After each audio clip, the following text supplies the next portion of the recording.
Well, thank you very much. I feel very honored by your invitation.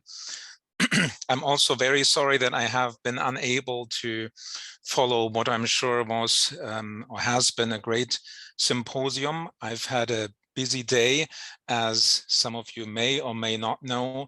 And all of Germany is commemorating 1,700 years of Jewish culture and presence on German soil. And I've been heavily involved in some local activities. I watched and opened an exhibit today on the darkest chapter of German history on the Holocaust. Thank you very much also for this very kind introduction, Mark. I think no one has ever done a better job, a finer job summarizing my qualification than my wife did when we were still newlyweds. My wife is a US citizen. We started off our marriage 26 years ago in the United States. And I think it was only 2-3 days into our marriage when she turned to me and told me, well, honey, I've always had a weakness for big dumb guys with foreign accents. And I qualify for all of the above. Let me share a few thoughts for you today, and I apologize if there's any redundancy because, as I just mentioned, I have not been able to follow any of the other presentations. I hope the sharing my screen works, and I have somewhat of an odd title, which you can see on the screen right here. It's about a rundown playground and an argument with my seminary teacher. But let me give you a little bit of an idea of how my political and environmental activism started. I grew up in a small town nearby Nuremberg in southern Germany, in Erlangen, in a working class family, in a small apartment. I was christened Lutheran. This is the Lutheran church where I was christened as a newborn. At the age of 5, when I was 5, my parents joined the Church of Jesus Christ of Latter-day Saints. So I was baptized at the age of 8 and grew up in a somewhat sheltered environment and in an apolitical home. Politics weren't really discussed. At my home, I grew up mostly spending my time playing football, as we call it over here. You would say soccer. And when I was a child and a teenager, I was convinced that one day I was going to grow up to become a ringmaster at a circus. None of those two plans, becoming a professional footballer or a ringmaster, panned out. But then when I was 13, almost 14, there were 10 seconds that pretty much changed my life forever. And I don't know if you can hear the sound of this 10-second news clip from a German news program. But even if you can't, I added subtitles, so it should work.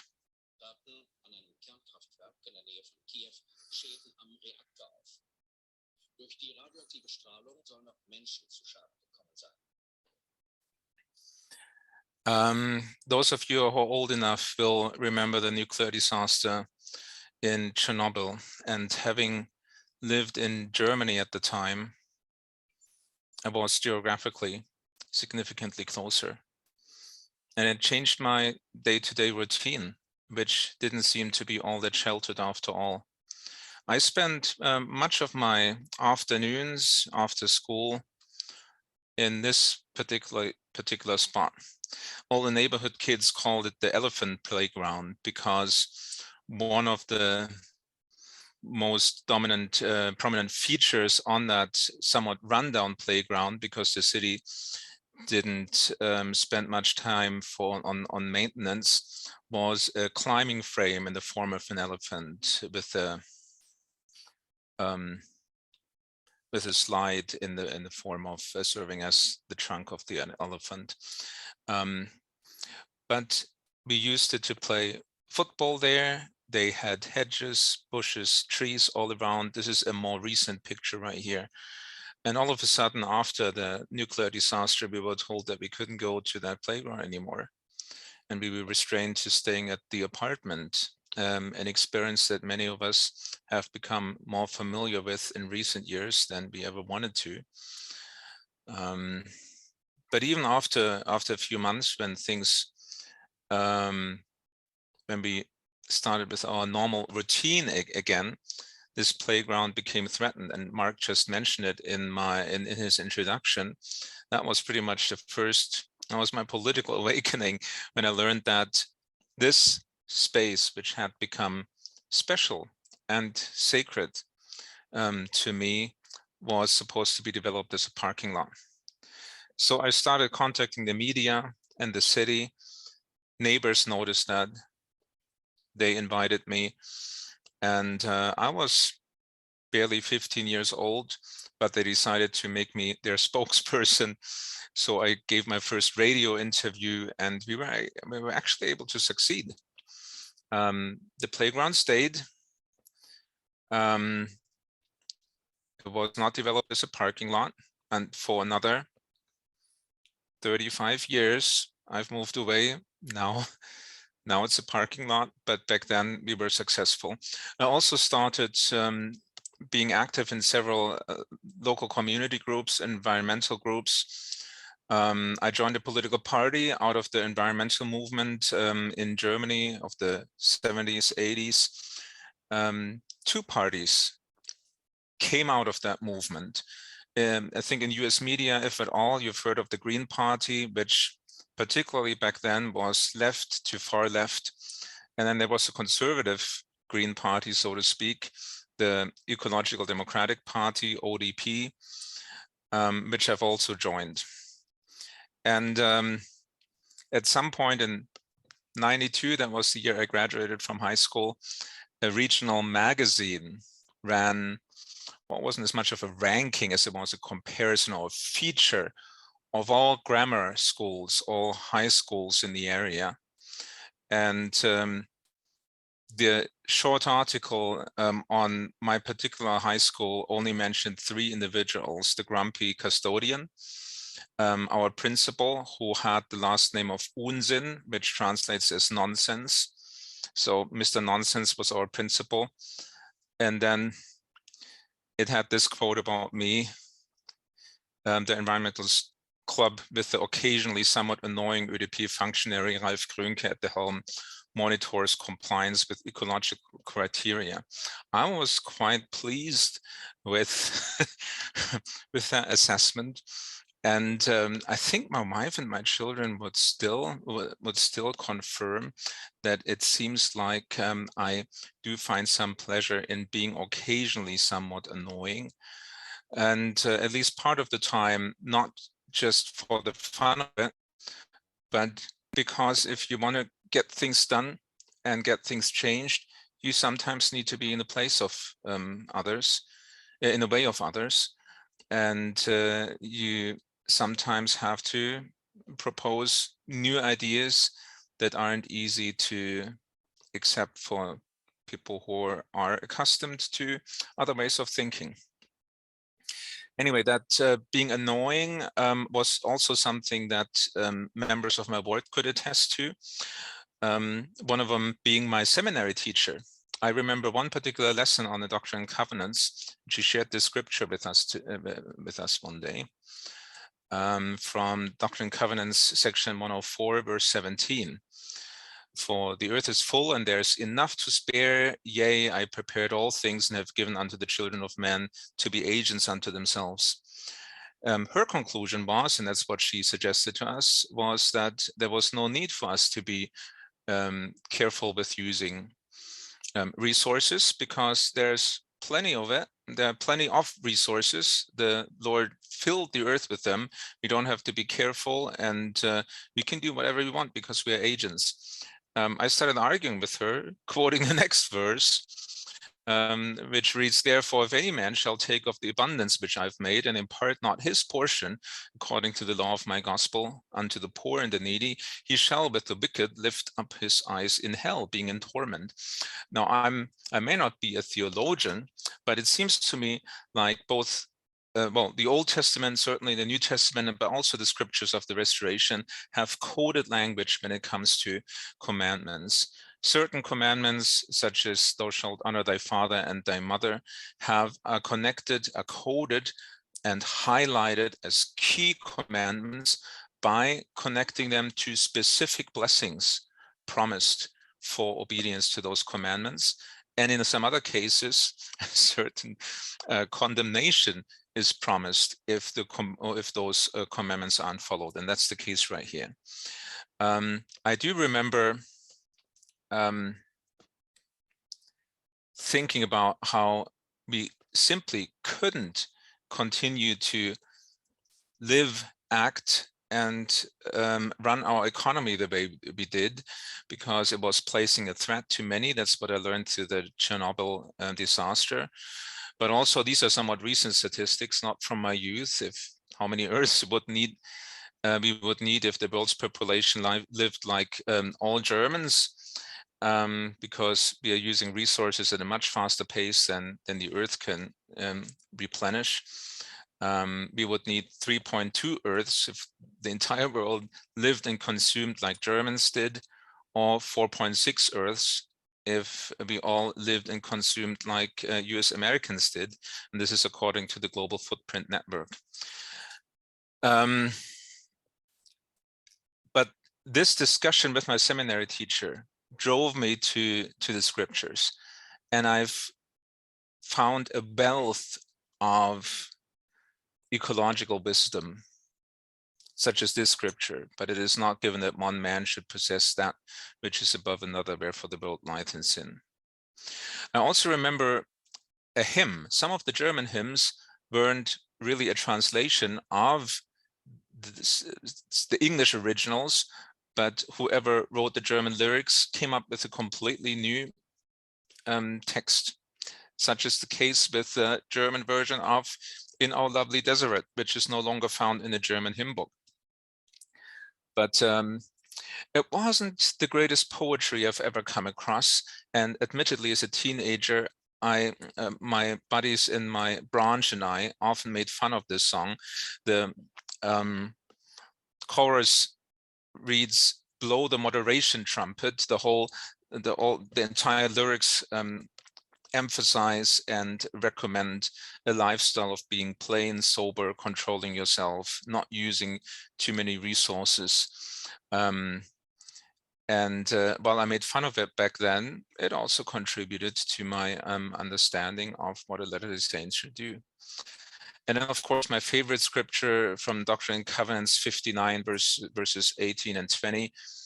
Yea, all things which come of the earth in the season thereof are made for the benefit and the use of man, both to please the eye and to gladden the heart, yea, for food and for raiment, for taste and for smell, to strengthen the body and to enliven the soul. And it pleaseth God that he hath given all these things unto man, for unto this end were they made to be used with judgment, not to excess, neither by extortion. Now, when I received the invitation to talk to you, to speak to you today, I was also asked if I had contributed to any policy changes.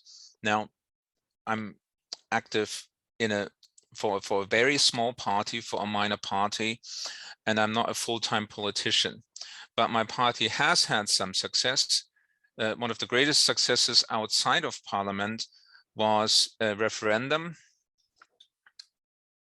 titled Rettet die Bienen, Save the Bees, in the state of Bavaria. You see some of the key features here. I don't have to read all the bullet points to you, but it significantly changed environmental law as it relates to forestry and to farming in the state. And it was a great success. Actually, the most successful referendum by means of participation and support of any post-World War II in Germany. Now, when it comes to my specific influence, and not just my party's influence, let me give you another example of what I've been involved with during the last few years.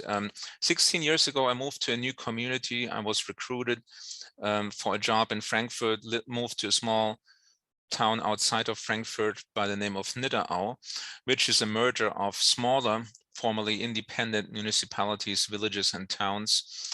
And at the very center of that town or city, it does have city status. Well, we had a town center, which had a unique look, I thought, when I first moved there, because it was a field, it was farmland. And I thought that that emphasized the rural nature and atmosphere of our community. It was right across from a high school and a movie theater and the public swimming pool.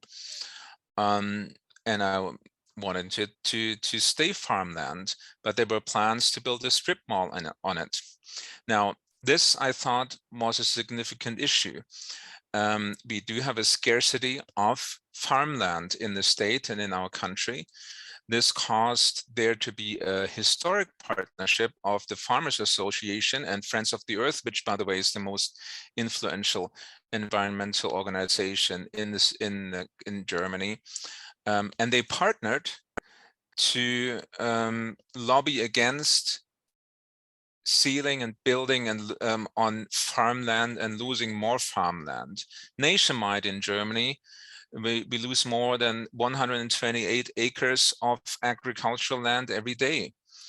And the total value of food imports added up to 57 billion. We import more and more food. We export meat from factory farming, but a lot of vegetables, fruits are imported from elsewhere. It is even more serious in Germany, the loss of farmland, than it may be in the United States.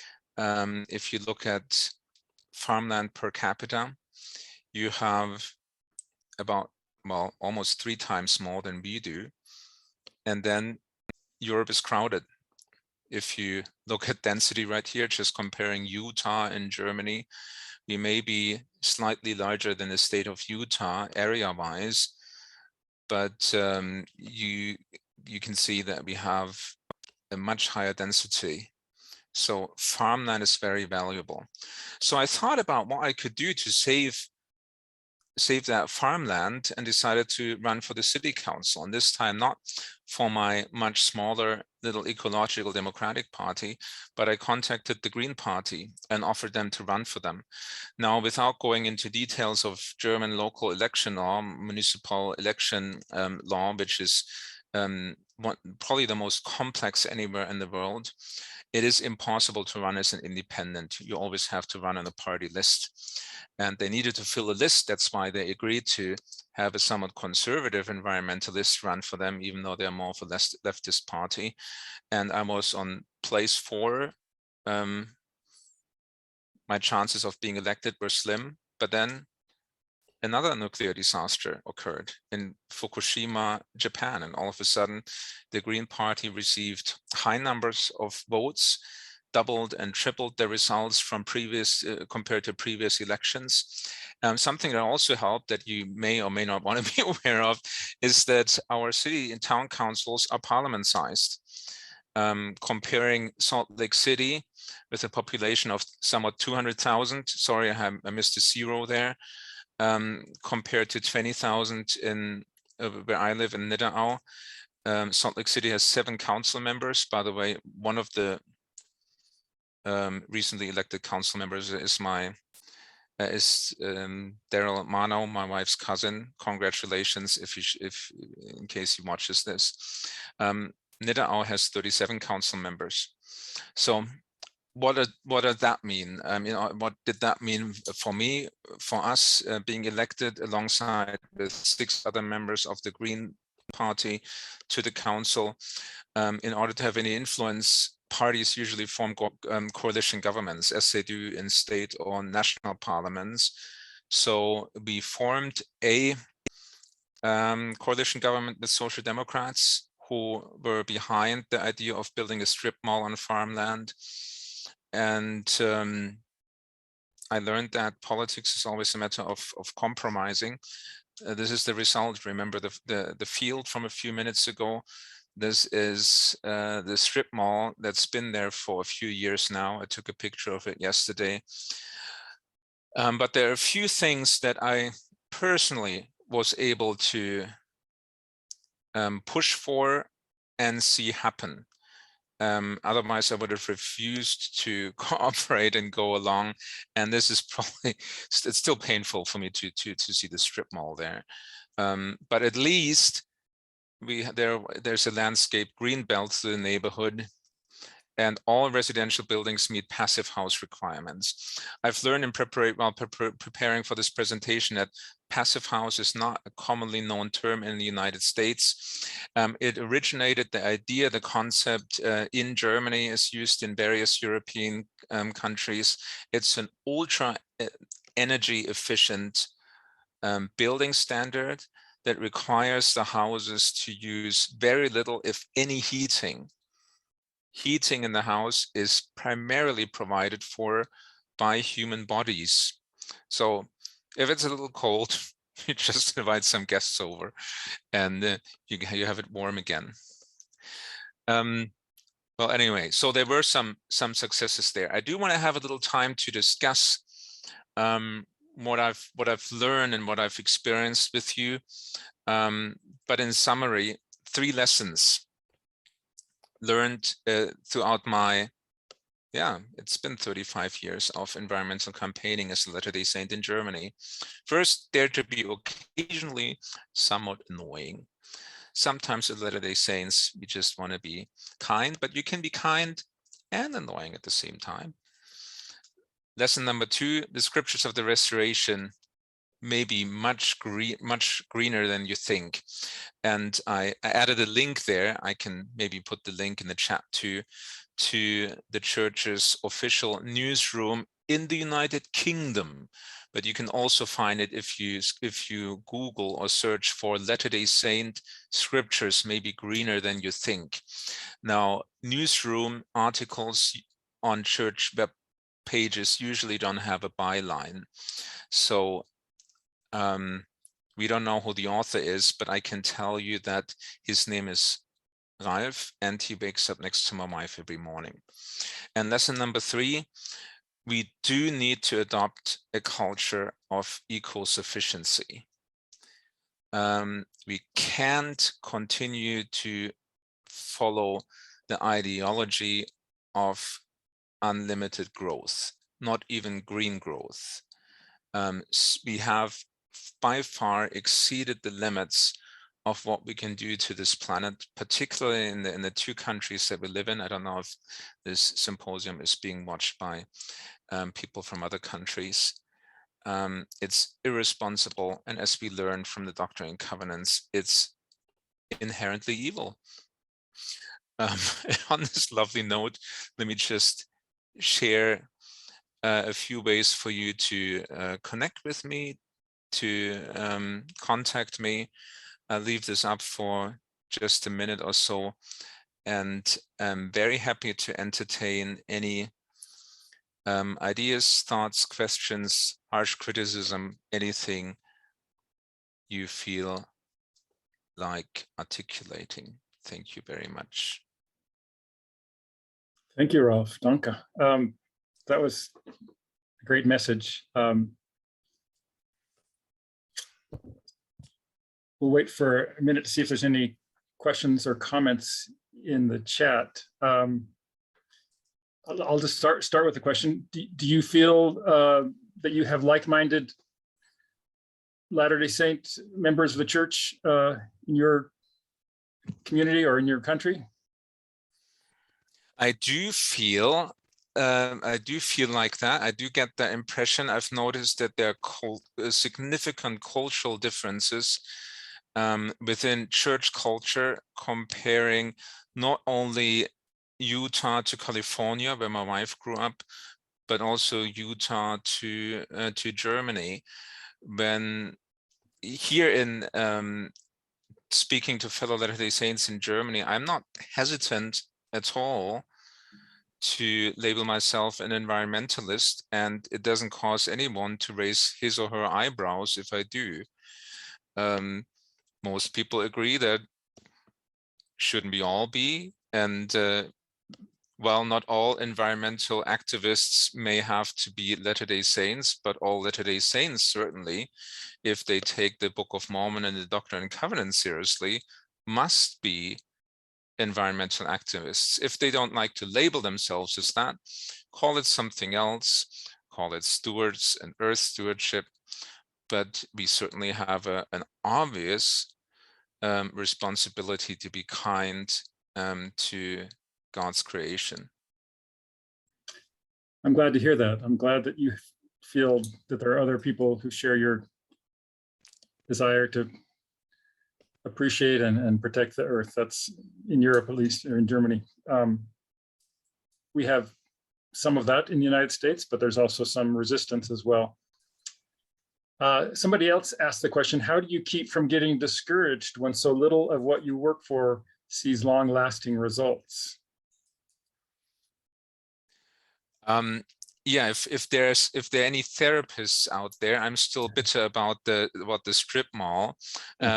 It's right in my backyard, and my property value has actually, of our little shoebox townhouse, has actually increased significantly because there are now more opportunities to go shopping, just walking or taking my bicycle. But yeah, it is discouraging at times. But it's not always about the results, but it's about moving forward, doing what you know is the right thing to do. And as a Latter-day Saint, and I think with this audience, I may use some of that terminology, following the Spirit, trying to find my way, trying to find out what my mission is supposed to be and how I can make a difference. And sometimes, as I did learn as a teenager, you can make a big difference, and sometimes there will be some backlash and compromising. Thank you. Are there other elected officials that are members of our church that you know of in Germany or in Europe that are advocating for conservation or green? There are. This is based on anecdotal evidence. I am unaware of any studies conducted on environmental or political attitudes and affiliation of Latter-day Saints over here in Europe, but I am aware of several elected officials, and some of them affiliated with either my party or our big sister, the Green Party, even in responsible positions. It's interesting to see that particularly those who are active in larger parties sometimes prefer not to disclose their religious affiliation. So I see some of those politicians, and knowing that they are a brother and sister in the gospel, and people in their branch or ward, of course, know, but the general public doesn't. Interesting, thank you. Your presentation was wonderful. Our time is about up. Do you have any final thoughts that you'd like to provide to us?